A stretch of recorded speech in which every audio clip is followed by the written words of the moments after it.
we were in Iraq. We going toward Basra, and the Ramallah oil field was sort of a strategic objective. And there was a pretty big contingent of Republican Guard forces from Iraq there. My job as a scout leader was to detect and find the enemy, try not to make too much contact, and then, have our battalion and air support come in and take them out. And we got into a little bit of a direct engagement with tanks and dug-in infantry and stuff like that. And basically a hairy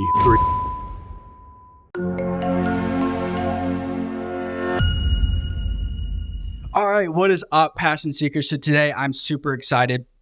I have someone here really special. He's the general manager for Carolina One Real Estate, which is one of the largest brokerages in South Carolina and top 70 brokerages in the world or in the country. He is bronze medal, served in the military, West Point graduate, which is pretty fantastic, and just a ton of other avenues, and entrepreneur. So I'm excited. John Crisillo, welcome.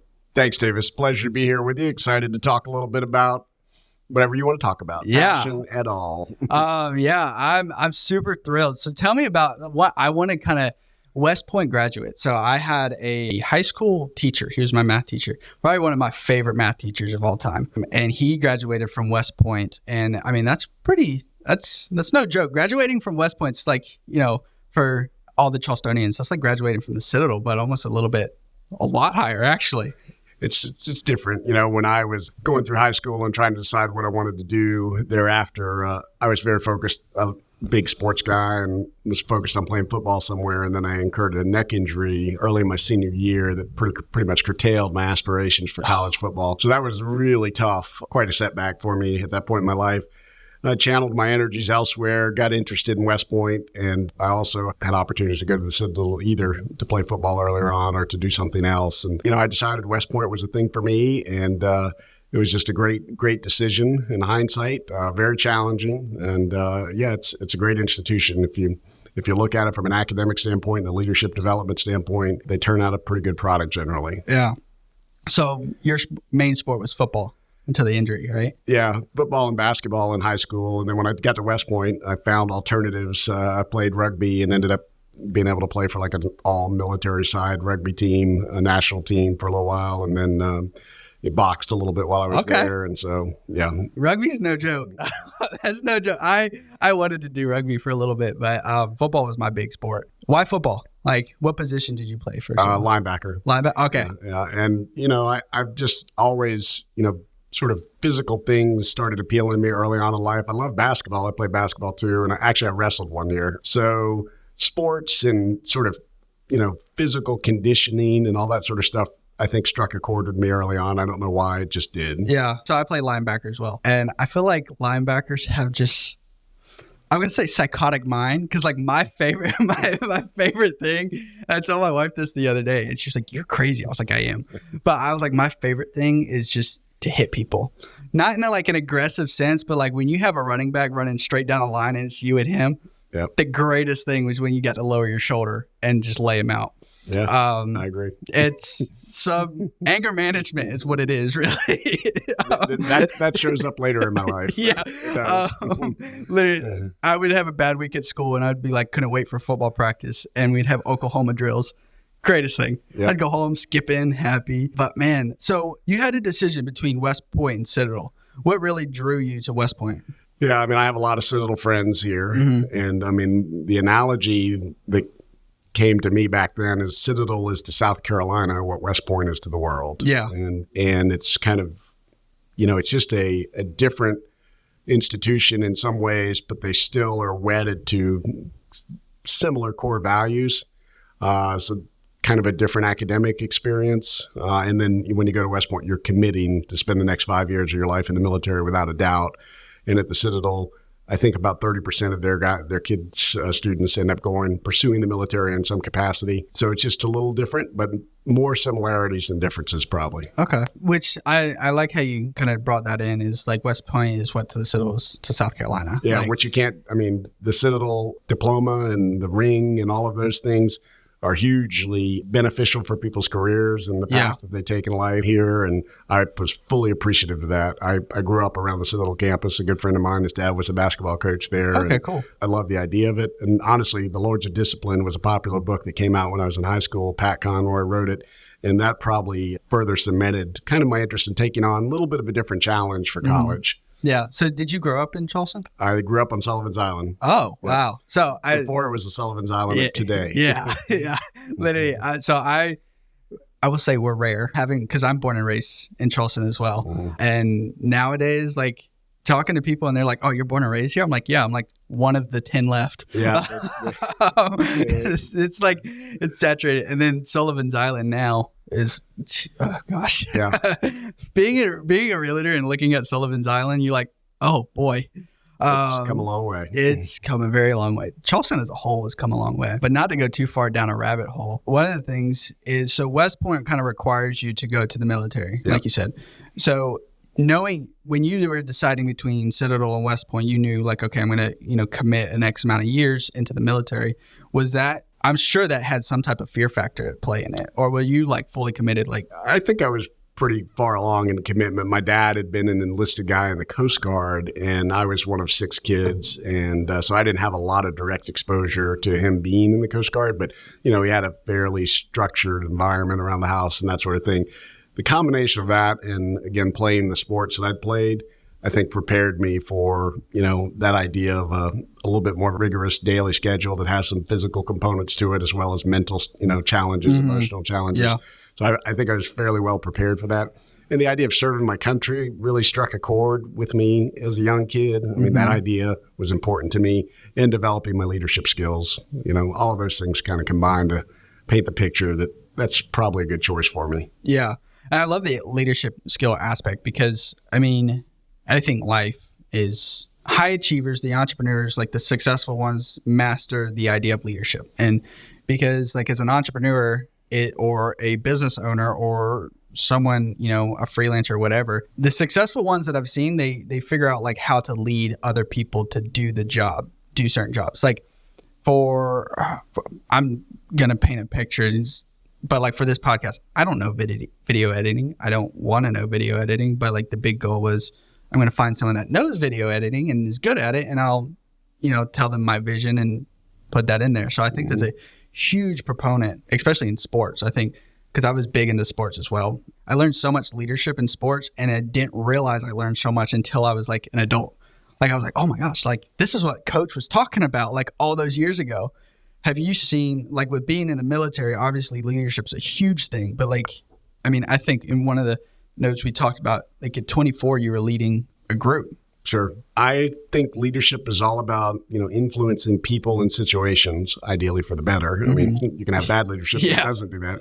And you don't have to have a formal role to be a leader. To your point, you can develop and hone leadership skills without ever being in a formal leadership role. And I think, we see that at Carolina One. We have a leadership curriculum that we teach, we invite agents into and teach. And, we see people being leaders every day, whether it's in their household and their family, or with fellow agents, again, without a formal role or job description, or in the community, or, in the association of realtors. There's a lot of different ways that we can influence people in situations. And when you do that, you're sort of flexing your leadership muscles. So, for me, sports was a good avenue to develop that. The military provided another path to continue to kind of double down on trying to cultivate good leadership skills. And I see it, with my kids. I have 3 daughters, went on to become an Army nurse, and now she's a nurse practitioner in a pain management practice in Denver. My middle daughter just got hired into the Clemson coaching staff yesterday. She's an assistant basketball coach at Clemson. Oh, awesome. And our youngest is 23 and selling in the biotech sector to Harvard and Duke and Sloan Kettering, crazy places. And it's just kind of wild to see it. But a lot of it, I think, is from their sort of learning some skills early on around self-discipline, communication, genuinely caring about other people, all those subcomponents of leadership. Yeah. And I think I like that you brought up subcomponents, because the subcomponents of leadership it's more about the people than it is you. Like the people that get into leadership because they want to be on a platform are the people that are they shouldn't be there. And that's a pretty forward term, but it's the people that are like, I'm obsessed with Simon Sinek. I don't know if are you familiar? Sure. So his big approach is leadership. Like that's his big thing that he always talks about. One of many, and intelligent human being. And he talks about it's like leading from the front. And I think the military portrays that For sure. extraordinary, because it's like, okay, if you're going to lead, and I do want to kind of hit on this a little bit, because you were at 24 leading a team, and I'm sure those people were older than you. Oh, yeah. And I think that's what's crazy is it doesn't matter what age you are. Leadership is about saying like, hey, let's go do this, and being the first one to take that step in. So like, and something as scary as that in military, like God knows what y'all are walking into, you're going to have to be at 24 having to be the one that has the emotional composure to walk in there and lead people that almost you would in sense look up to in some aspects. How did you manage that mindset? Yeah, it's a balancing act because, one of the, I guess, principles I try to carry around with me is I can learn something from everybody, everybody I meet. And so that's how I stepped into a formal leadership role. I was a platoon leader, and then I was a scout platoon leader. And when we went to Iraq, I was a scout platoon leader for an infantry battalion. So I had 52 guys, again, most of them older than me. But we had 18, 19-year-olds too, young privates who had just raised their hand, and sworn an oath to help protect the country. And so there's a continuum of people there. And if you're the person, the guy in this case, that's in charge of them, you got to learn how to pick and choose when you assert yourself and say, this is the way we're going, follow me. And when you say, hey, we got this objective to take, what do you guys think? What's the best approach? How do we handle this? How do we sort of optimize our resources? And so it's a constant sort of balancing in how you approach people, and you're trying to figure out, again, with a focus on mission, you got to focus on the mission first, but you always have a focus on the men in this case and the people that you're working with, your team, and then you're just blending the two. And, there's several things that you learn, again, not to go back to the sports analogy too often, but you just learn teamwork, competitive drive, how to push people, but not push them to the brink of where, you lose them. And so it's a lot of different skill development that puts you in a position to hopefully lead in a positive way, a constructive way that you attract people towards your message and kind of what you're doing. And then you got to lead by example. And I think I learned those things starting in my own household, and then sports and the military training. West Point is kind of a big leadership lab, and you go through a certain amount of stuff there that you're just constantly put under pressure and scrutinized, and you sort of refine yourself. And then for me, going to become an airborne ranger was another objective. And so going through that process, all of those things prepare you for, what you got to do. And I think I constantly, I have the hardest time being present. I'm either always looking 10 years in the future or 5 years back and seeing what I've learned and where I've become. And I think one thing that I've always noticed is like everything in life is the same exact thing. It's just a little different. There's different applications, and sometimes it's a little bit harder. So like relating it to the sports analogy and to entrepreneurship, like when I got into business, I'm a firm believer that in the context of business and entrepreneurship and creating, more wealth, money follows value.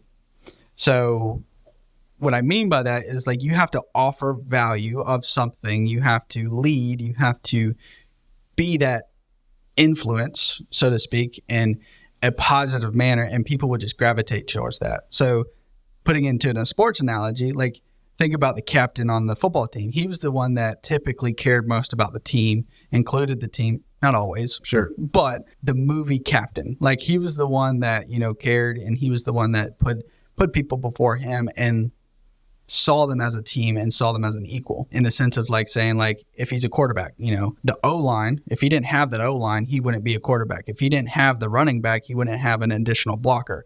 So he realizes that and able to apply that. And I think the same way reflects into business. Like I see business owners as just professional leaders. Like, so in the sense of Simon Sinek, he has a business that he believes in leadership and that mission. So therefore, he's going to offer that value in a sense of leading people to show them what it's like to have that leadership and apply that into a corporate world. And I think that's a skill that most people miss out on. Because I grew up with my mom always saying, you have two people in this world. You have leaders and followers. Which one are you going to be? And I was like, well, I want to be the leader. As a little kid, I want to be a leader because I want to be in front. First is the best. And I was like, okay, that's what I want. But now applying that and seeing it, it's like, okay, I have a vision, and I feel like I have a God-given purpose to be a leader for those around me, and by offering that value. So I think it's really cool, like the stages of life, like you in the military and then you offering it now, being the general manager. So you lead all the brokers in charge.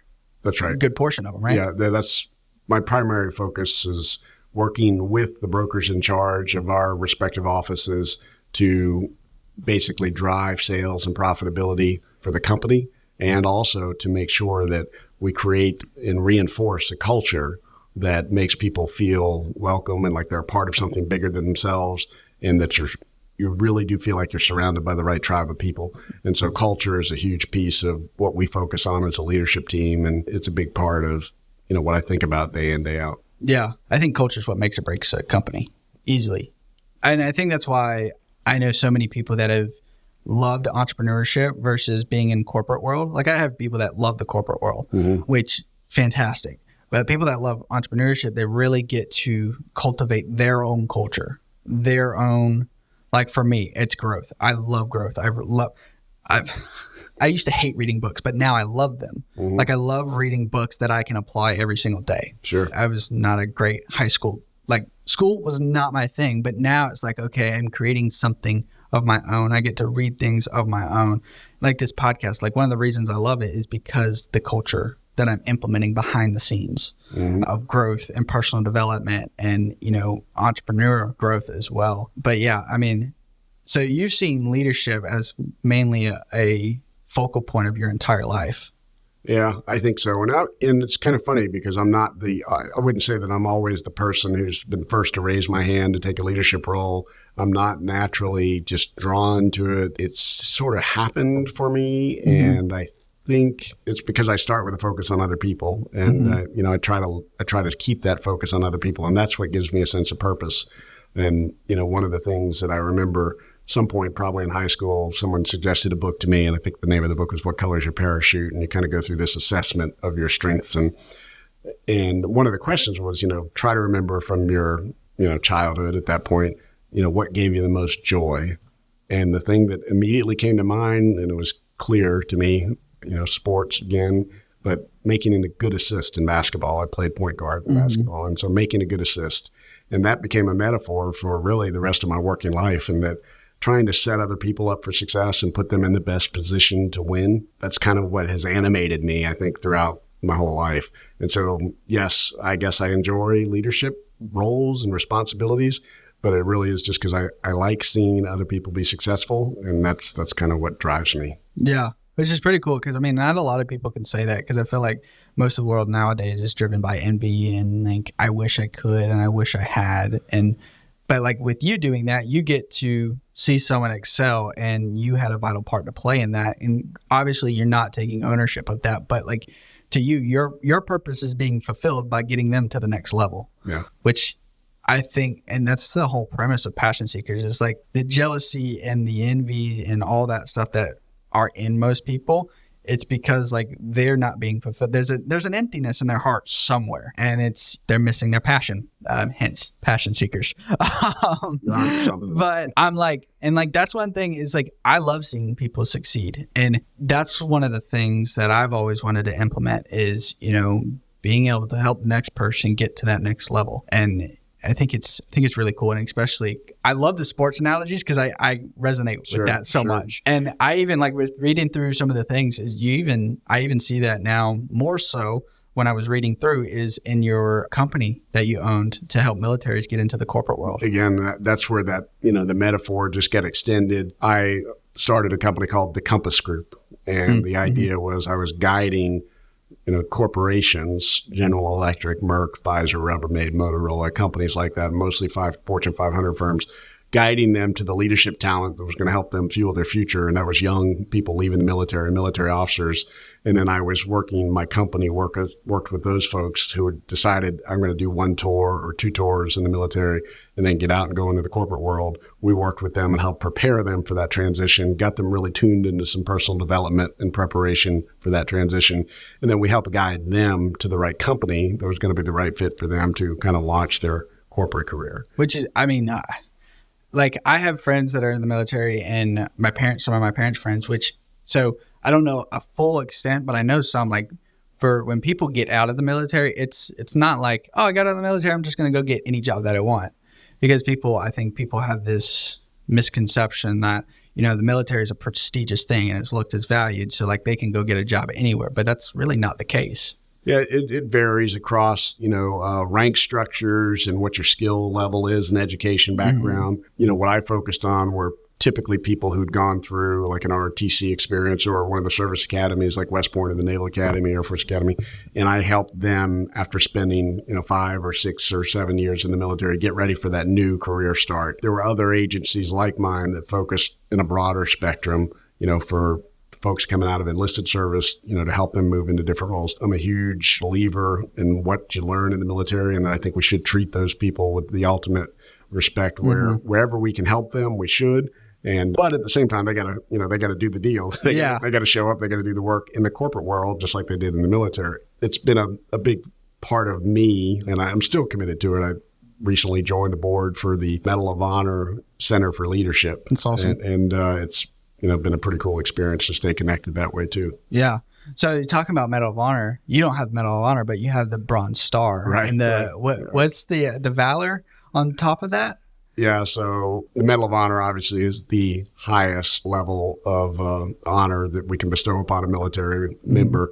And and then you've got Distinguished Service Cross, Silver Star, Bronze Star, so it's a couple levels down. But so the Bronze Star would be device typically awarded for actions in combat, where you did something that was deemed to be valorous. So if you don't mind me asking, what did you get it for? When we were in Iraq, we were going toward Basra, and the Ramallah oil field was sort of a strategic objective. And there was a pretty big contingent of Republican Guard forces from Iraq there. My job as a scout platoon leader was to detect and find the enemy, try not to make too much contact, and then, have our battalion and air support come in and take them out. And we got into a little bit of a direct engagement, with tanks and dug-in infantry and stuff like that. And basically a hairy 3 or 4 days. And that's one thing that mindset's really important to me. More important than it has been, because I've understood the value of it, of being in, and I'm relating this to entrepreneur, but it's totally like, here's what we're talking about, here's relating it to entrepreneurship.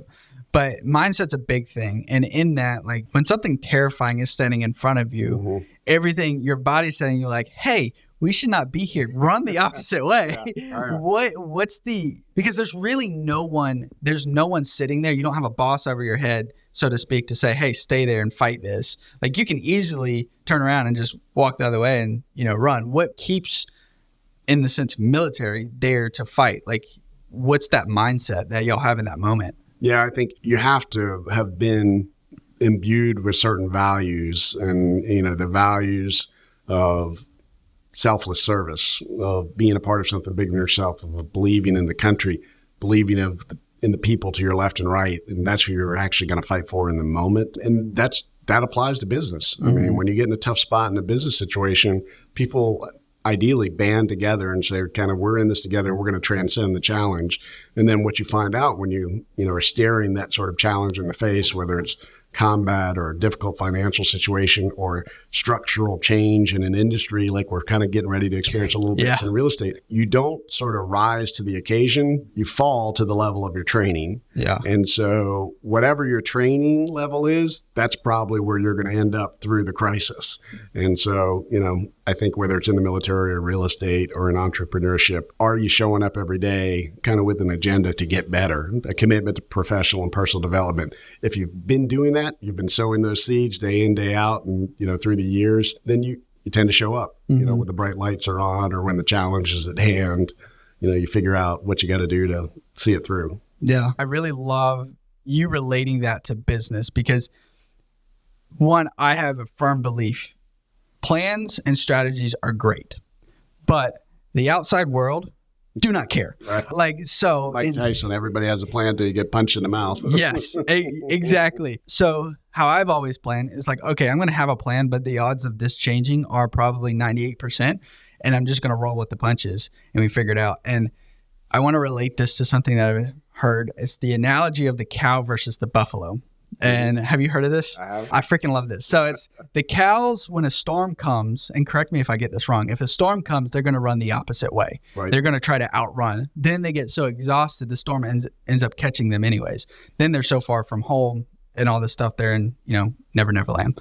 The buffalo, they group together and they run into the storm. And I'm going to using this as a military, they're as a bond of brothers, they're in it together and they're going through it confidently because one, they know to the left and the right, they're going to get through it together. And they're the ones that actually get through the storm quicker than the cows. Because the cows have just been literally, and if y'all seen cows run, they're not fast. So it's that analogy. And like, so let's use, with me being in real estate, I'm going to relate it to this. We have a huge change right now with NAR. And I feel like, I would say 50-50, but I feel like it's 80-20 or so, that 80% of the agents that I've seen are just terrified because there's this huge change. Like, oh, are you going to get paid? Are you not going to get paid? And it's like kind of going on the theory with you. It's like, okay, it goes back to your training and it goes back to your tribe. Needless to say, when you face business difficulty, I think if any entrepreneur, when facing business difficulty, everything in your body says, let's go the other way. Like let's go get that 9 to 5. Let's go back to corporate world, or let's go back to whatever it may be. When things change, what's your big approach? Is it the same thing as like, okay, I'm going to rely on the people to the left and right of me and then driving forward, or what's that big motive? Yeah, it's interesting. I had a significant change happen for me, in the real estate business. I wasn't practicing real estate at the time, but 2006, 2008, the great financial crisis, I had a small construction and development company. Mm-hmm. I wasn't a licensed realtor, but I was out there building spec homes and doing a small development just as the sort of crisis started to peak. So I was out there by myself funding these deals, and I had several $1 million in debt. And all of a sudden, in the course of a few months, I had zero income and several $1 million in debt.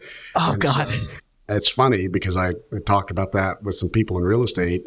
And I realized while I was talking with them that, they too had been asking me about my military experience and combat experience. And I said, honestly, I was more scared during this time of financial crisis than I was in combat, because I knew what my training was for combat. I didn't have a lot of training for weathering this financial storm, having no income and a lot of debt all of a sudden. And so I've seen some of this before. Many people in real estate have seen something like the structural change that we're about to experience now. And the benefit of perspective and the benefit of leaning on each other, I think we can all sort of start to settle ourselves and say, you know what, the industry's seen a lot of change in the past, whether it was the MLS, transition from books where we had all the information to putting it out there online, and then Zillow getting all of our information, and information's ubiquitous. It's at everybody's fingertips. We thought that was going to be the undoing of the real estate profession. It wasn't at all. Buyer agency coming out in the 90s was, definitely a big change. Going through the short sale crisis was difficult, and the great financial crisis, 2006 to 2008. So this is a structural change imposed on us from outside the Department of Justice and a couple plaintiffs' lawyers. And we'll adjust similarly to how we have in the past. Again, this is where the training and being associated with the right people is going to help tremendously. They didn't take away the ability of sellers to compensate buyers' agents or listing brokerages to offer cooperating commissions to buyers' agents. That could have gotten taken away. It didn't get taken away. And so all they did was remove the offer of compensation from the MLS and then require written agreements. And to your comments earlier, we already required written agreements with buyers in the state of South Carolina. So we are better positioned than, probably 32 other states, because 18 states have only been requiring buyers agency written agreements for a while. So I think we'll be fine. There'll be a little adjustment. There might be a little bit of compression on commissions on the buyer side for a while, but we think that we've been demonstrating our value year in, year out in this brokerage for 60 years. We think that's going to continue. We'll adjust as we need to, and we'll be just fine. Yeah. And I think mindset of change is probably one of the most vital things, is like what's going to make or break you. For sure. So one of the things with mindset is, do we have a fixed mindset or a growth mindset? We've had change thrust upon us. So now we have to adjust. We have to grow. So we have to maybe refine some of our skills. We have to develop some new skills, whether it's in buyer presentation or in listing consultation. So we have to have a growth mindset. Yeah. We talked about this on the Lost podcast, and it was a scarcity versus abundancy mindset, and using the analogy of a closed fist and an open hand when it comes to finances and the world, really. And I said last podcast, I had a very closed off mindset. Like I was, and I think that's part of the reason is like financially, like felt like I was doing good, like a corporate world. But I was just upset. I was like, this is it. This is what I got. And then I had to change my thinking to an abundant mindset of like, life's what you make it. Like the whole, life gives you lemons, make lemonade. Sure. That's like a cliche saying. And I think it's so overused to the point where we say it as like passing, like when something bad happens, and life gives you lemons, make lemonade. But it's no reality. Like, no, if life gives you lemons, make lemonade. And what does that mean? It's like, okay, if life gives you an opportunity, how are you going to switch this over to a positive? So like with the whole NAR situation, I'm a relatively newer agent, been in for a year, made it through my first year. So I'm like, okay, I beat that percentage. For sure. So I was like, all right, we're good. And then bam, hit in the face. And like everything in me, I was like, oh crap. Like, I just figured out how to be a realtor. And I was like, and I wanted to go into that scarcity mindset. Like, oh crap. Well, you know what? I'm not going to be a realtor anymore. And I'm like, no, I was like, this is actually a positive thing because I already know how to present my value. I've been doing it for a past year because we already have buyer agency. Yeah. And also like how I view realtor as a whole. Like a lot of people think other realtors like as competitors. I really don't. I think them as teammates. And like you're always competing with your teammate, but at the end of the day, you're there to achieve one goal and one goal only. And you're going to do it together for the best of your client and my client. But at the same time, we're not competing. Like, like at practice, when we did at practice at Oklahoma drills, my teammate, my job was to take his head off and hit him as hard as he could. His job was to take my head off and hit me as hard as I could. Best man wins. But when it came on game day, I knew that we were going to achieve the same goal, do the best for each other and for themselves. Sat back a little bit and you listen to the news headlines and all that stuff. And they're like, the world's falling. Really, there's no need for buyer agents. There's no need for listing agents. And I was like, well, there's really no need for, you can do a for sale by owner if you want right now. That's right. You can go buy a house by yourself right now if you want to. I mean, go for it. And like, if you can, hey, kudos. Like, be a realtor. Get your license if you can do it by yourself with no help. And I don't know. I think that was the biggest, because I wanted to shut down. Like I can remember 2 moments in my life where I wanted to shut down. It was 6 months into real estate where I was like making all these calls and nothing was happening. Mm-hmm. And then probably, I finally got traction, finally started getting sales. And then this happened. So I'm like, great. But like, I was like, all right, no, switch your mindset. It's an abundant mindset. There's a billion people in this world. Not everybody wants to buy. Like I do this as a living, but I can promise you if I had another job, I don't want to go spend the time to find a house, spend the time to negotiate, spend the time to write a contract, find a contract and do all these things. And I'm like, okay, there's that aspect. And 2, the other aspect is it's an abundant world. Like if I live in a limiting belief and give up, then I'm definitely going to be losing. And I've always had to coach to myself, change is good. Mm-hmm. Change is good. And I believe that for better or for worse. Like if something bad happens, I believe it's for a reason. Like when I got fired, that was dramatically changed. So relating this back to where you were in $1 million of debt and you went from making money to literally a big old goose egg. Yep. You're like, I have $1 million in debt. Like that's a big change. But more than $1 million. I have a car payment right now. And I'm like, dude, if I went from having a car payment and having to pay that to zero, like in that moment, one, I'm going to ask you this. If you had to do it over again, would you? Yeah, no doubt.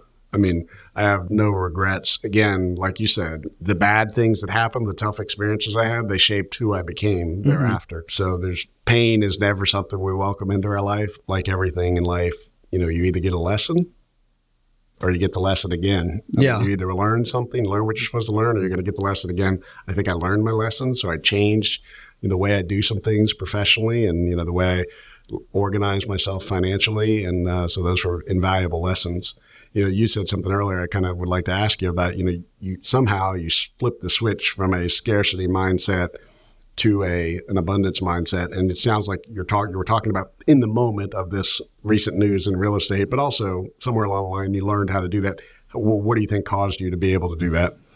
Oh, man, I've never been asked that question. The tables have turned. So let me make an inference because it's something that I think is important is that commitment to professional development, personal development through reading, just through a consistent reading and exposing yourself to podcasts. I mean, you sort of get into a train of thought that's maybe different than your natural instincts, and you learn, hey, I'm going to see the bigger picture here. What am I supposed to do, beyond panic? I can allow myself to panic for a little while, but then what do I do? And I think your commitment to personal and professional development really helped you be able to flip that switch quicker than most from scarcity to abundance. And I would definitely say that because Brandon Turner, who started Bigger Pockets podcast, I actually got to meet him. And, one of the things that he started a new podcast, which if y'all have the chance to listen to it. It's fantastic. But he said he's all about mindset and abundance. And so I really resonated with this podcast. And he said every book he reads, he's closer to making $1 million. And I was like, wow, that's far-fetched, dude. But there's truth to it. And I started thinking about that, and I was like, okay, every book I read, I'm closer to $1 million. Why? Because every book I read has some type of value. I could read 230 pages and only get one sentence that's valuable, but one sentence that I can apply to my life. So I was like, okay. So I started with abundant thinking there, and that's, I think, where it changed my focus on reading. I hated to read. I despise reading. I did not like school, but it started there. Then I think I have very ambitious life that I want. I have a vision board, and I put it out on a vision board, and it's almost so big that it's embarrassing to say. And the reason I did it is because, one, I read a book, and it said create a vision board. It's called The Answer. Yeah. And it create a vision board where John goals. Yes. My email every day. Oh gosh, that's so good. Which I can go down a rabbit hole with that. But he said create a vision board and almost create goals that are embarrassing.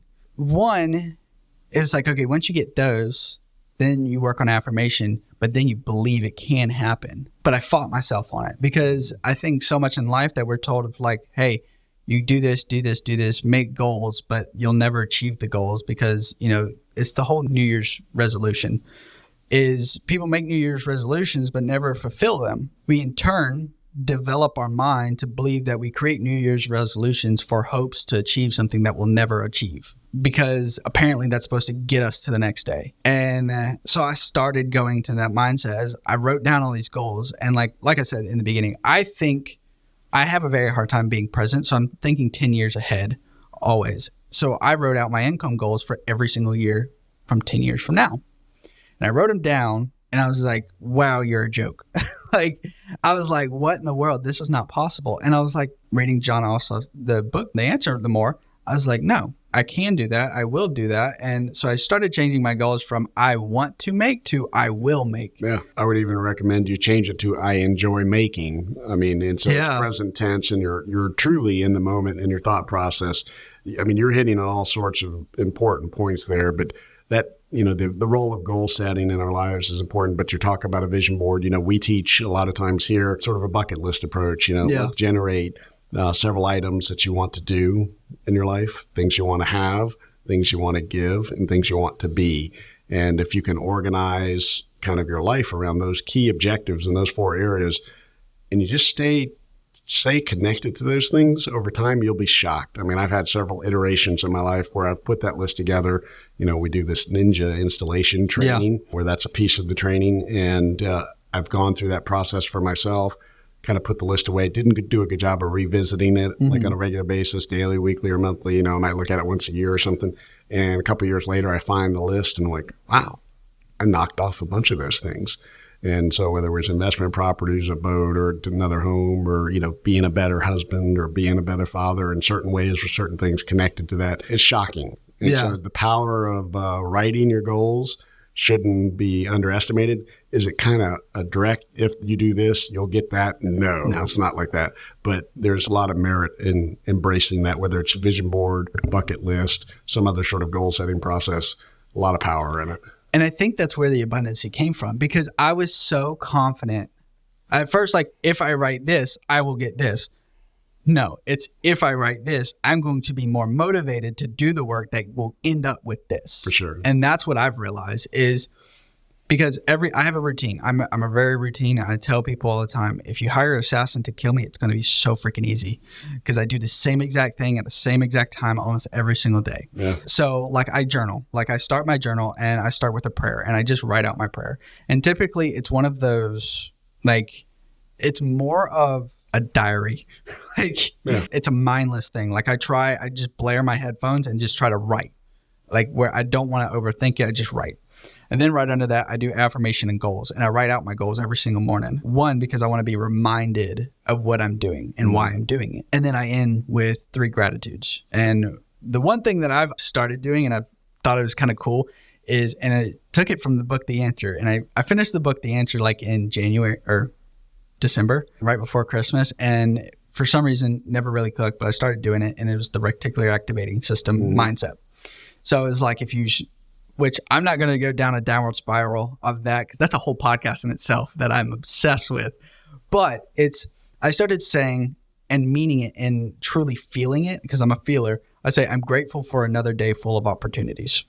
So saying that, like, I'm already manifesting opportunities in today is what I'm wanting to do. And I think that's when it shifted my mindset because I'm so confident in my goals and I believe my goals so much that I don't care what changes happen around me. My goals do not change. And I think that's what the abundance came from. Yeah, I can see that. It was so weird because it was almost a switch because I was scared. I was terrified. Like, I mean, I remember 6 months when I was into real estate, I'm making 100 calls a week.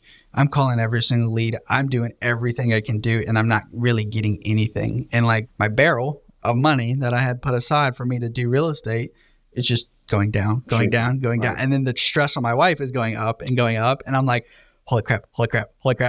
And I remember specifically, she told me, she said, why continue to do this? Why continue? Like, just go get a 9-to-5. Like, you're going to get so far gap on your resume that you're not going to be able to get a job. And I told her, and it's the most terrifying thing because I said it, like, I don't want to lie to my wife, but I also don't want to mislead her either. And I said, if you just stick this out with me, we're going to be this is going to benefit us so greatly in the future. And I said that after I said that, I said it so confidently. After I said it, I was like, holy crap, I'm delusional. Like, I was like, I'm literally delusional. I have nothing to show for what my future holds. I've been in real estate for 6 months and I've had one house sold. And it wasn't like I was so thankful for it, but it wasn't like I just sold a $6.9 million house on Sullivan's. Right. I was like, I got to make this last until my next deal. And she was like, when's your next deal? I was like, to be determined. Another 6 months, maybe. I don't know. I think that's why I love pursuing my passion as an entrepreneur because it forced me to get the abundant mindset. Well, you're drawing something out about passion. And since that's, a root part of the podcast theme, it's just what you make me think about is something people, I think, lose sight of. The original word passion means suffering. Yeah. We just came through Easter weekend and passion, is a word that gets used in one way when we're talking about, the Christian faith, and it gets used in another way in today's day-to-day use. So the question around your goals and your aspirations a lot of times is, well, what are you willing to suffer for? And passion looks different when we first start something and when we're kind of in flow, when we're really executing at a high level. When we first start, passion looks a lot like frustration, and there's a lot of anxiety and frustration when we're passionate about something early on. It doesn't just all click for anybody in any pursuit. Later on, that passion might look more like sort of obsession, like you're just in rhythm, you can do it in your sleep and things are going well. And so that continuum, I think, is lost on a lot of people, as they get started in a venture that they think they're passionate about. Well, most of the time, you're going to find out if you're passionate or not because you got to figure out what you're willing to suffer for. Yeah. And there's a quote that I heard. It was like, your goals or your vision has to be greater than the pain that you're going to suffer to achieve that. Absolutely. I think that was the hardest thing. And I kind of want to relate this to that financial crisis that you went through because I went through it. Not as extreme. I was not in $100 million or whatever in debt. But I was not that far. But there was a point where my wife is not going to have the same passions as me. I don't want her to. I want her to be different because she's going to ground me. Like sometimes I say my goals and it's like daydreaming. But I'm like, no, my goals are reality. And I need someone that's realistic to an extent. And so I was saying these things so confidently. If we just suffer, like saying that to your life, hey, if we just suffer now, it's going to be good. Yeah. And that's, I wouldn't say those exact words, but that was along the lines of what I would say. And like saying this now, I'm like, God, I was delusional, but I'm reaping the reward, starting to reap the reward, and I'm getting opportunities like this.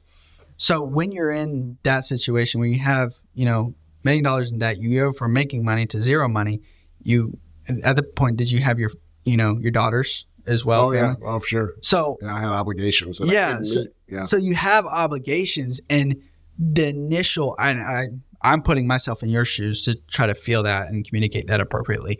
But if that happened to me, I'm like, well, it was good while it lasted, but here we go, back to go to work at the corporate world. We're going to start back over and hopefully make enough money to pay the bills and get back to where I want, and we'll just settle. Yep. And how do you fight that? Because you also have to, I would say this, it might be controversial, but you also have to fight your family on that to some extent. Not like, but they're not going to feel or see what you see. So how do you lead your family in a situation where like that, where everything tells you to run the opposite way?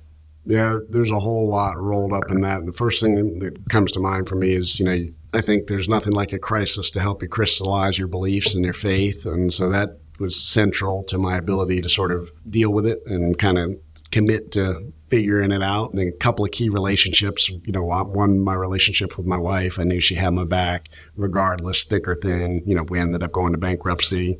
She wasn't, she was going to be there with me. And so that was key. I had a couple of key, both friends and business relationships, they just were huge in helping. It's kind of funny, actually. A guy that I started doing business banking with when I started my first company when I was 28 years old, retired probably 7 or 8 years ago. And I drove past the building that he used to work in yesterday. So I called him and he appreciated the call. But he was a guy that he stuck by me when nobody else would have lent me money when I was in the middle of that downturn. So he was able to help me sort of eke it out, to get one more house built, to get one more deal done, to start to put some dirt back in the hole, that's awesome. And so really, I think faith, relationships, and, you got to be gritty in life. And, you can't be gritty and grind all the time if you don't have certain other things lined up first. And those other things are passion and purpose and a commitment to your craft, to be wanting to pursue mastery and an ability to control your future. And those things, that's kind of like a motivational stack. If you have those things, then you can probably be gritty enough to get through just about anything. But if you don't have those things sorted out, it's tough to grind for very long in the absence of those things. I think grit was the first thing I learned. I was nailing shingles. I was in roofing for 8 years of my life. And that's hard work. Absolutely. And, shout out to all my roofers out there. That's tough work.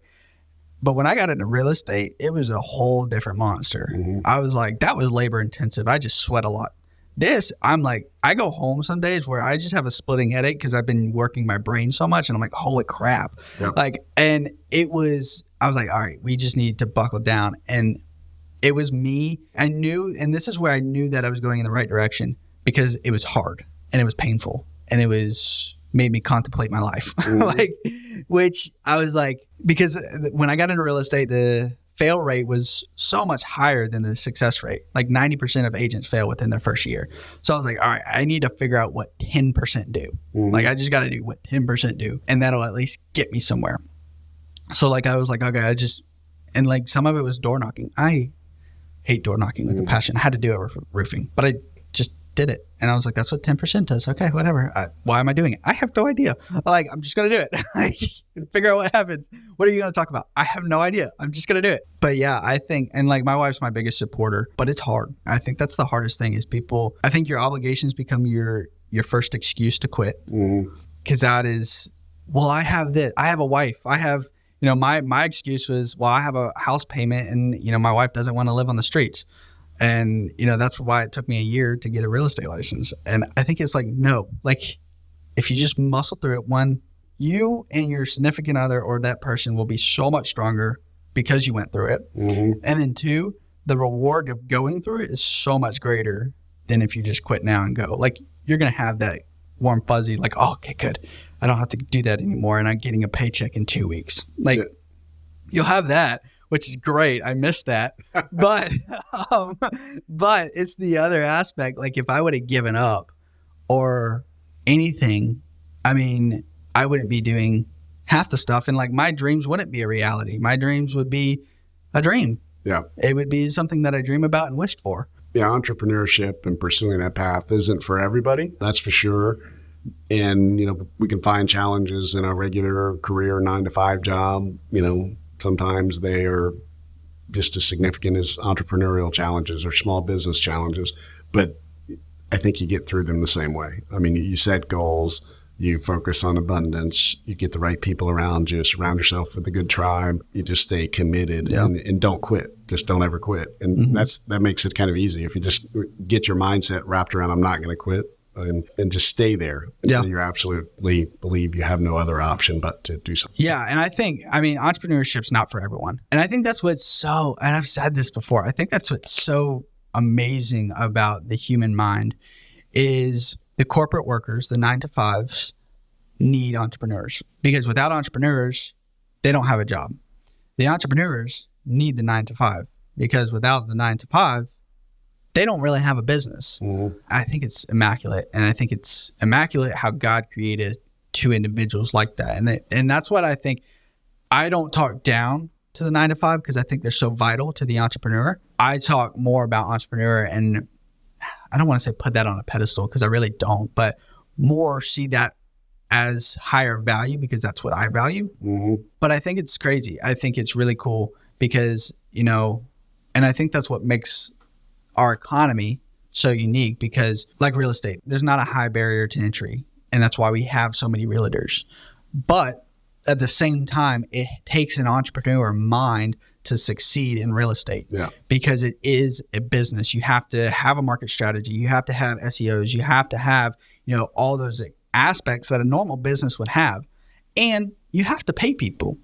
Like, so in this instance, like, I'm part of a team and I have to take a hefty split. Why am I willing to do that? Is because they do a lot of the legwork and I get to do what I love, is hang out with people. And, but all the paperwork, I have people that do that for me. And that's part of my split. And so that's part of a business. So I think that's where the economy is so cool, is because, one, there's not many barriers to entry. If you want to start your own job, it's so easy. If you want to start your own business, it's so easy. But you're going to be pushed to a level to apply your passions. So like, you're going to find out really quick whether you're passionate about entrepreneurship or not. If you don't want like the hard pressure and all that stuff, go get a 9-to-5. Like, if that makes you unsettled and you get anxiety about that, go get a 9-to-5. You're not lesser of a person of it. It's not you. Yeah. And it's not a bad thing. So, we've talked a lot of good things, but one thing that seems pretty prevalent in your life is leadership. And as we wrap up, I kind of want to hit on that. In your experience, what are 3 characteristics that you say that it makes a good leader? That's a good question. Again, leadership is multifaceted, but to me, you got to have a deep connection to some values and some principles.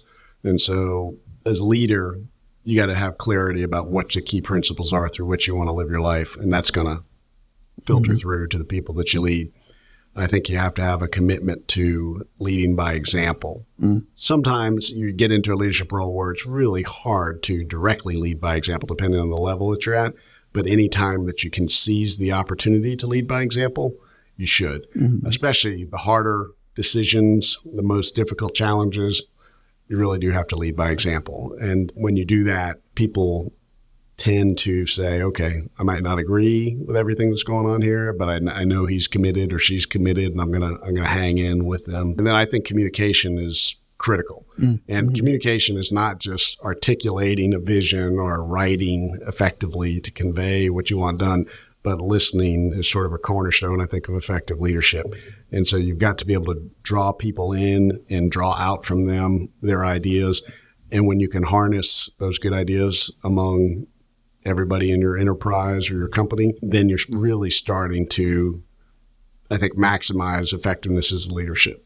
as a leader. So I think values as a foundation, a practice of leading by example, and then just a commitment to being as good of a communicator as you can be and always be working on it. So that, again, there's a subplot there of, a lifelong commitment to learning and to personal and professional development. To me, those probably are the key things. I've seen with seeing some of the top producers and being able to hang out with some of the, high achievers, you definitely notice a trend in just constantly wanting to learn. Mm-hmm. And that's something that I try to adapt myself is like, okay, well, if this is the level that I want to be at and it takes being a sponge in every situation and knowing that you're not the smartest person in the room, I was like, okay, we need to do that. Because I think everyone has a tendency, like when they get to a certain standard, like I find myself getting into that prideful facet is when you read, 2 or 3 books a month on a specific topic, you feel like you're an expert on it. But, I can sit here and say I've read every business book in the world, but if I don't have a business of my own, do I really know what I'm doing? Sure. Yeah. No. Right. It's like, oh yeah, I want to coach people on how to run a successful business, but I don't have any proof. I just read a lot of books. Yeah. And we have a lot of that in the world now, and social media has provided a forum for people to offer that, and some of it is well received. I don't have any quarrel with it, but I do think there's a heck of a lot more merit for, someone that's sort of kind of, earned their chops and has real world practical experience coupled with that commitment to learning. And I'm a huge believer in that. So, but the two ideally kind of work together. Yeah. The other question I have is, so change is inevitable. Change is going to happen whether you're in business, whether you're in corporate world, whatever you're in, change is going to happen, but it's having the right mindset. And we hit on this a good bit of approaching that. And I have that mindset of bullheading forward through it. Yeah. How do you handle that change? Like, how do you get yourself to say, okay, we're going forward, we're not going backwards? Mm-hmm.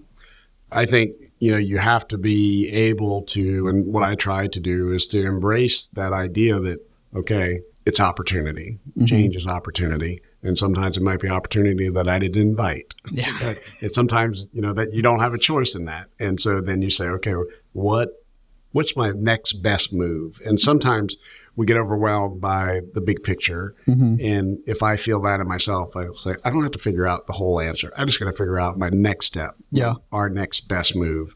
And let's do that. And then after that, I'm going to figure out the next best move. And so then we're going to get a little sense of momentum. And as we get that momentum, our level of motivation increases. We get a little dopamine shot, and we're able to expand and broaden our focus, and we'll make better decisions. And so it's really, you got to look at the big picture, but when change is thrust upon you, I think you got to just say, okay, I'm taking steps. What's my next best step? Yeah. I mean, the general saying is one day at a time. Yeah. And I've put myself in that situation where I'm like just having a panic attack, freaking out. And I'm like, okay, what do I need to do to end my day? Mm-hmm. Like whatever it is.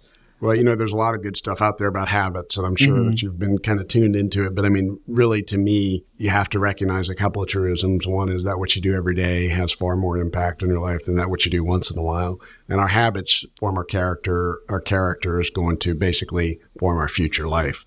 And so if we just focus on habits alone and we keep just a steady, routine, as you mentioned, having a great morning routine that you talked about, I mean, that's just a keystone habit. When you get that right every morning, it sets you up for success, probably better for the rest of the day and everything that you face.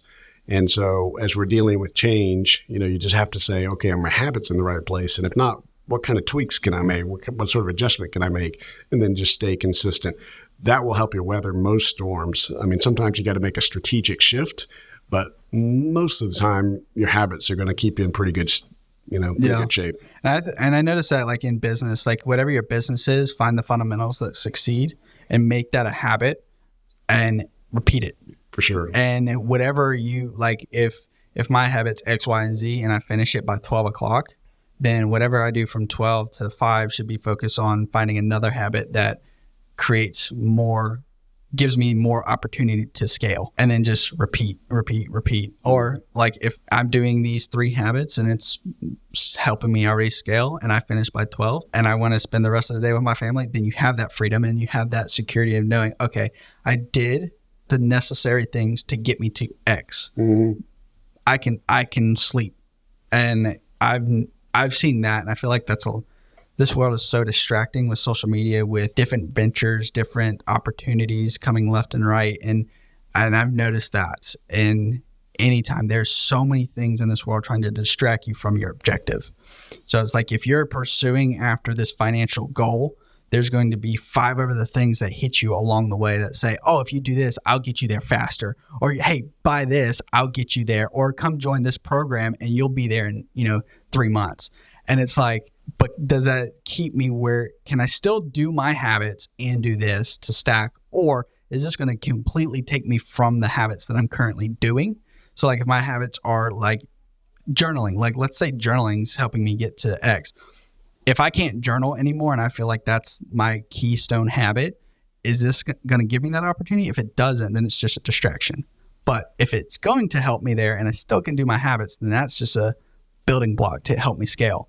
Yeah. It's kind of how I always approach decisions. I think, we live in a world where information and opportunities are all around us, and that's both a blessing and a curse. Yeah. And I think, again, that's where I come back to. You got to sort out your values, get your values clear in your mind, and then align your practices, your daily practices with those values. And if somebody introduces something new, first you look through the filter of, hey, is it in alignment with my values? Does it seem to make sense? It's going to get me where I want to go. If it does, okay, maybe try it. That doesn't mean you have to necessarily substitute it for current practices. It could just be an add-on, and you experiment with it for a while and then see if it's something that, really you want it to become a part of, your daily routine and who you are. So again, there's so much that we can sort of think it's a silver bullet, and it's going to be the magic solution. And my experience in my life has been there's very few magic solutions. Yeah. I mean, hardly ever is a very good substitute for hard work and focus. Yeah. And tell me if you agree with this. If you don't, that's totally fine. I have a firm belief. If it is something that is going to be that I'm uncomfortable doing and that I think is going to be extremely hard work, then that's typically what I need to be doing. I think that's probably a pretty good instinct. I mean, as long as it's in alignment with your values and ideally it's somewhere in your wheelhouse of strengths. Yeah. And like I would just, on a non-business related example, just popped in my head. I used to run a lot. I ran some marathons, but I'm a bigger guy. And so at some point in my life, I was like, I'm never going to win a marathon. I'm never going to win a 10K. I can run my best race. But how about if I go to lifting weights and compete in powerlifting? And so I made a shift. My body was a little bit more, I had a little bit more ability to compete in that regard. So that's the only thing I would say is when those ideas come to you, figure out, are they in alignment with your natural skill set, strengths, or at least, curiosity? And if they are, yeah, I would give that a shot. Yeah, because that's kind of how every business decision I made is I was like, is it going to be easy or hard? Is like if I'm being sold a new program or someone's telling me to come join something, are they telling me like it's going to be the easiest thing? Oh, if you join my program, like you'll have, making $50,000 in your first year and it's just all you have to do is meet. Then to me, I'm like, if it's too good to be true, then it probably is. Yeah. And I did the same thing with this podcast. And I procrastinated for like 2 months. I was like, I'm not going to do it. I'm uncomfortable. It makes me, I don't like asking for anything. I'm going to, and I was like, no. I was like, if you're uncomfortable, you're going to grow. And I was like, okay. If I'm uncomfortable, I'm going to grow. Okay. And I kept on repeating myself. And then now it's like, okay, now publish. And I'm like, okay, publish. And I was like, this is just going to help me get to that next level. Well, again, kudos to you for doing that. And to say that you procrastinated for 2 or 3 months is, that's nothing. I mean, many of us have procrastinated for years and years on taking those next steps and doing something. So I think that's fantastic. And it bodes well for you and whatever your future endeavors are that you didn't linger over that very long in the big scheme of things. And so to jump in, again, get in motion, start figuring out a direction you're going and make adjustments as you go. One of the, there's a lot of laws and principles, and people like to talk about the law of attraction, that we're all, emitting vibes in our life. And one of the things that I love that you don't hear a lot about is the law of precession, and it relates to what you're doing. Is, bodies tend to act on each other at 90-degree angles. And so if I'm going from here, to the store, that's my goal. Well, I'm going to pass other people. I might run into other people along the way. And so those 90-degree interactions, where someone kind of bumps into my path while I'm doing something else, those interactions are gold. I mean, that's where so many great opportunities come in our life. And so just getting in motion, knocking out a few podcast episodes in this instance, I mean, you never know what other sort of opportunities are going to manifest themselves from that activity. And, you can't make adjustments from standing still. I mean, but once you get in motion, it's a lot easier to make adjustments. It's like when you build out a plan and then you're at the point where you need to start. Starting is trying to get it. Or let me go back to the marathon route. I did a half marathon, and I hate running. I freaking hate running. But I had so much fun. And it was the starting line when they announced, I think, was the hardest part because your body is relaxed and you're like, you did all your stretches, you're getting warmed up, and why am I doing this? Yeah, you're sitting there, you're like 13.1, holy crap. And then you think in your head how far 13 miles is. You're like, I could literally run to my house and back, and that wouldn't be, and I'm like, but once you start, it's just 13. Like when I finished, I was like, oh wow. Granted, I'm not discrediting half marathon. It was so hard, but it was that initial step. And I think that same way with business. It's like, if you have a great idea and you create this process, where I just couldn't start. I was just procrastinating it, which is going to be perfect because this is segueing into my last question. And it's like you have this massive boulder on the peak of a hill and you just poke it and it starts rolling. And there's every now and then you have to give it another little nudge, but that initial nudge to keep the speed going is so much easier than the push off the ledge. I relate that to the aspect of starting whatever adventure it is. And most people, and that's kind of where I'm leading this last question, because most people procrastinate for years and years and years. Denzel Washington has a saying, and I love it. And he says, the richest place in the world is the grave, because so many people, and that is what I want to eliminate. How can I take someone's dream and make it an actual reality?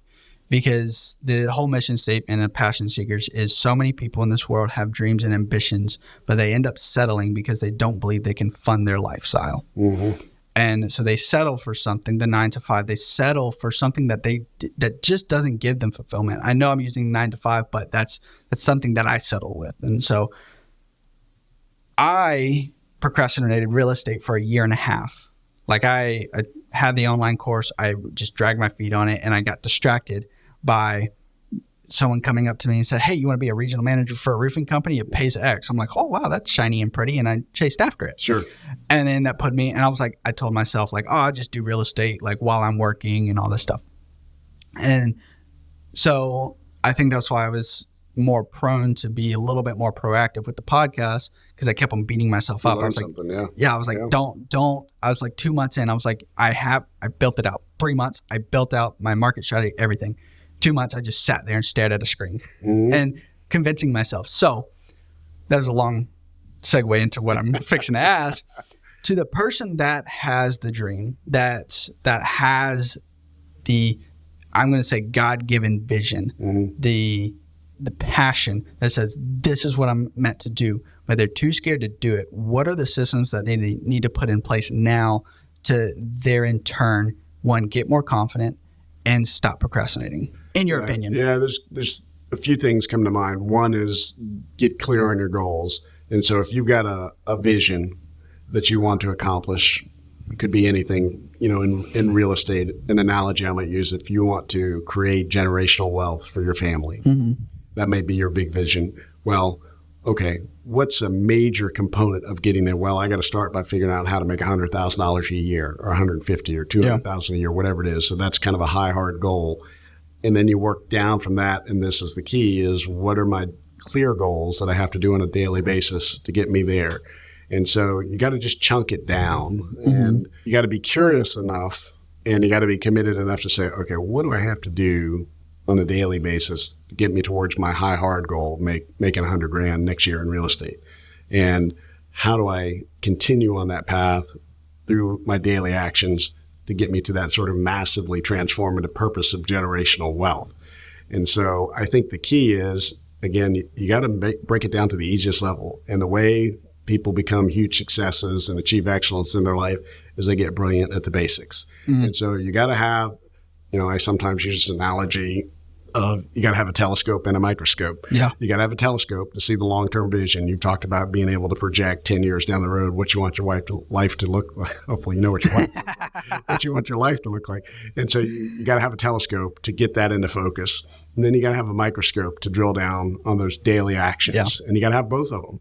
And I think, when you're just on the cusp of getting started, check out what's in your telescope and then go to your microscope and say, okay, these are the things I got to do today, and here's what I got to do tomorrow. And it shouldn't be overwhelming. It should probably be at most 6 or 8 tasks. Or if you still have another job, it might be less than that. It might be 3 or 4 things you're just trying to get done. Maybe it's on a daily basis. Maybe it's 3 or 4 things you got to knock out in the course of a week. But that's, I think, the key, again, is just get started. You got to get started. Yeah.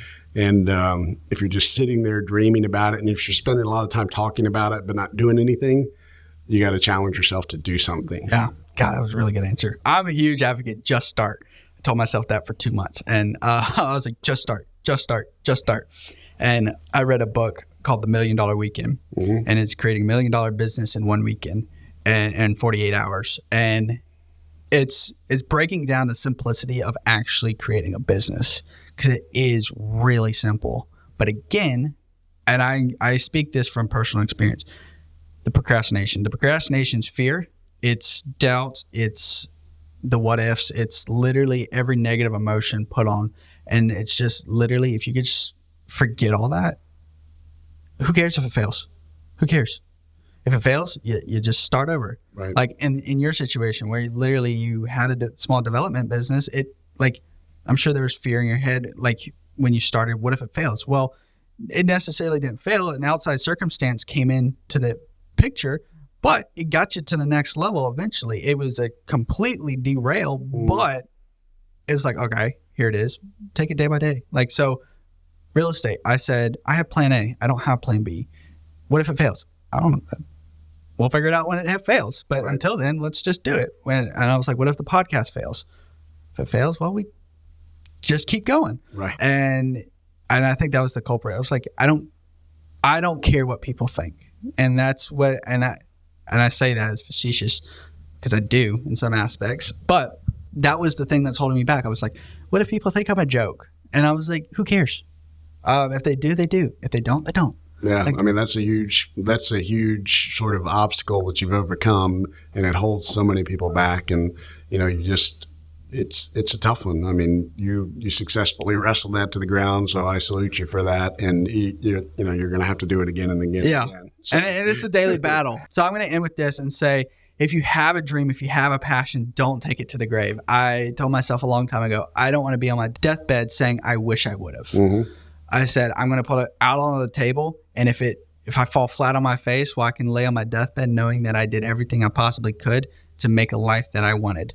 And that is much satisfaction as I could ever get right there. And I'll end on mic drop on that one. But John, it was great having you here. I really enjoyed it. Passion Seekers, thank y'all for tuning in. If y'all want to subscribe, there's going to be so much more. Click the subscribe button. John, it was fantastic. Can't wait to see the final edit. It's going to be a lot of fun. My pleasure, Davis. Thanks for inviting me, and I enjoyed having the conversation with you. And again, congratulations to you for what you're doing. Thank you. Thank you. All right. Well, I will see y'all later on the next one. Bye.